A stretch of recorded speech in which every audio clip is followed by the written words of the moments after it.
Good morning, everybody. Well, thanks very much for joining us. We've got Jesper and Steen from Lunastone to tell us a bit about their products and their pedals and everything. Please say hello, Steen and Jesper. Hello. Hi. Right. Well, look, as I said, thanks very much for joining us. And really, the purpose of this interview is really to get to know a bit about you guys and the products you make. And I wonder if we could maybe start about sort of the music and guitarists, because that's really where it all starts, doesn't it? And so for yourself, Steen, who are your sort of favorite guitarists and music? Who were you listening to in the earlier years? Well, all my teenage years I spent listening to Steve Vai, Scott Henderson, these kind of guys, and I practiced like 10 hours a day or something like that. I even made a solo record when I was 19. I think it was published when I was 32 because I got into a lot of other music and I started working as a studio musician, and the record wasn't that easy to sell because it was very avant-garde and things like that, but it's out there. It's even on Spotify. Even oh wow! That many years ago, so it's still available. You can just search my name. I have one name brother in the world, I think, so it's very easy to find it. Oh wow! I'll have to check that out. Yeah. Put links up about that. So what was the song like, and what was? It's an instrumental album, and it's very polyrhythmic. It's very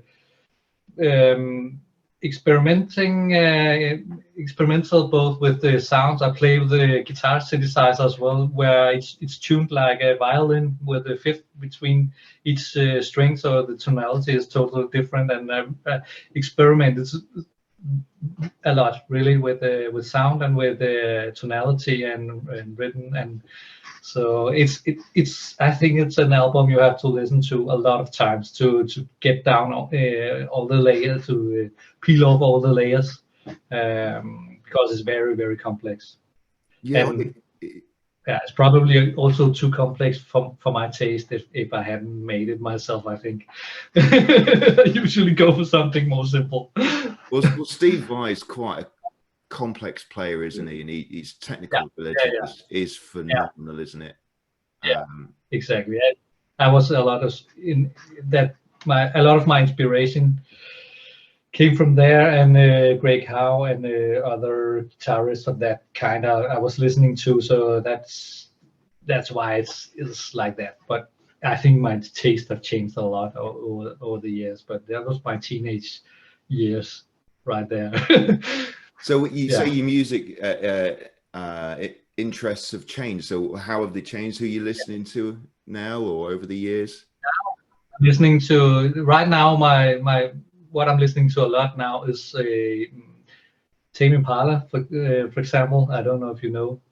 It is really one guy making a Little Dragon, Swedish band. Those are one of my favorite bands. It's a totally different genre. It's a lot more indie-like and a totally different vibe.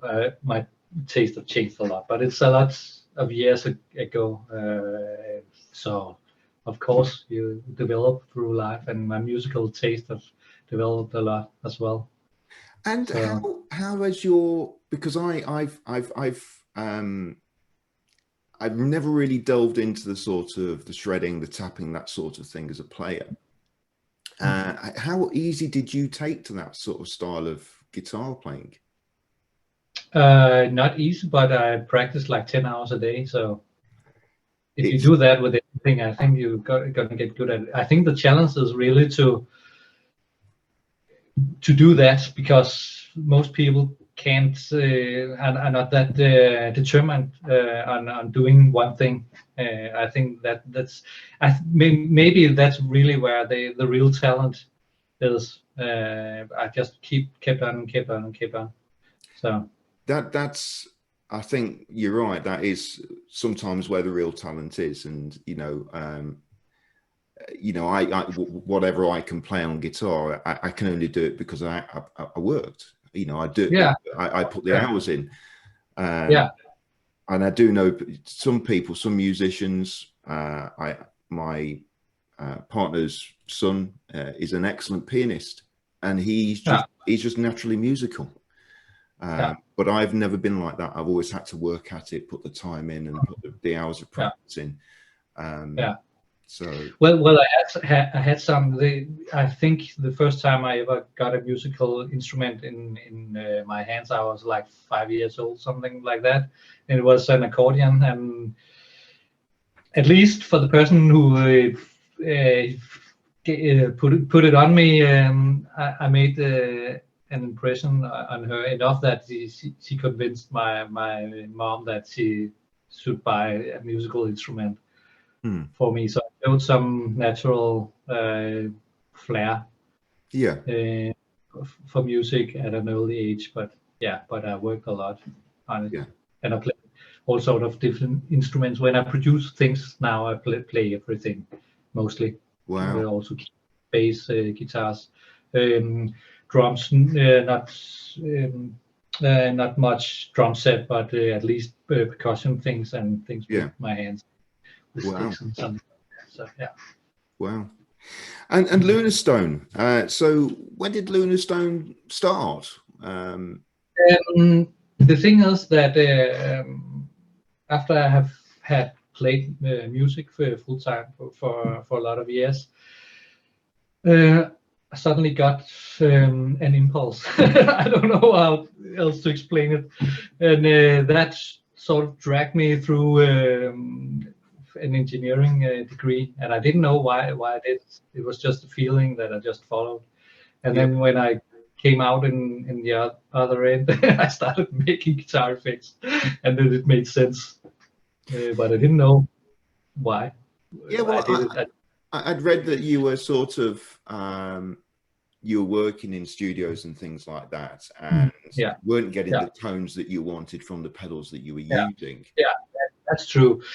I think that about being an electrical guitarist, that you have usually 3 components. The guitar, it's something in between, or some use their amplifiers for that, and then you have the amplifier. So you have these 3 components, and they are all part of your instrument and your sound.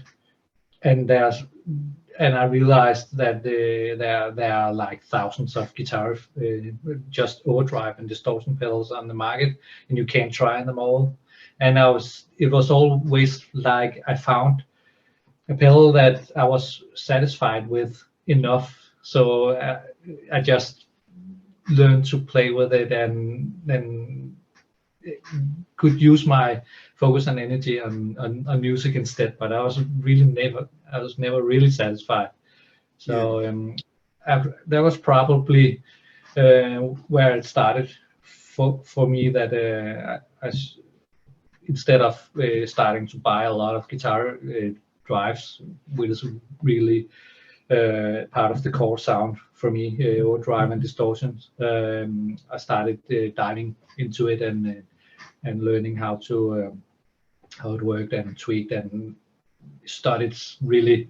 I taught all apart, and really I listened to transistors for just 14 days, like 8 hours a day, testing transistors and getting to know what does this sound like, what's the difference between a MOSFET and a JFET, how do they color the sound, and what's the difference between this JFET and this JFET, and what's the BJT, how does that color the sound when it's in this part of the circuit and in this part of the circuit. So that was really a study, and until I reached a point after maybe 6 months that I had a really good understanding of these different components and how they colored the sound in a different way. So I had sort of the tools, the building blocks.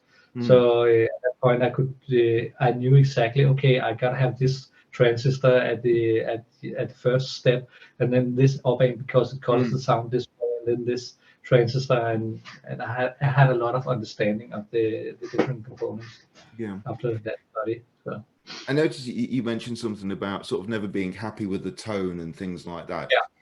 I think as guitarists, and I think that can be said with our playing as well, when you're practicing 10 hours a day, do we ever actually get content or happy with what we're doing, or is it always a pursuit of trying to get better in both our playing and also our tonal aspirations? Yeah, but it goes up a lot of and down. It goes up and down all the time. I guess for most people, and also our own perception of how we think it sounds. I mean, not only the physical sound, but our own sound.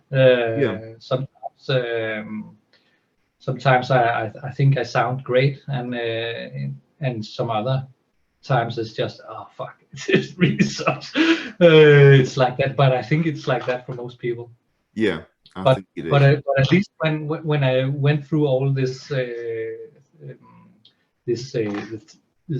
with developing the core drive pedals, and I spent all the time I had to on it until I was satisfied, and until I could get back the next morning and plug it in and say, yeah, okay, it's there.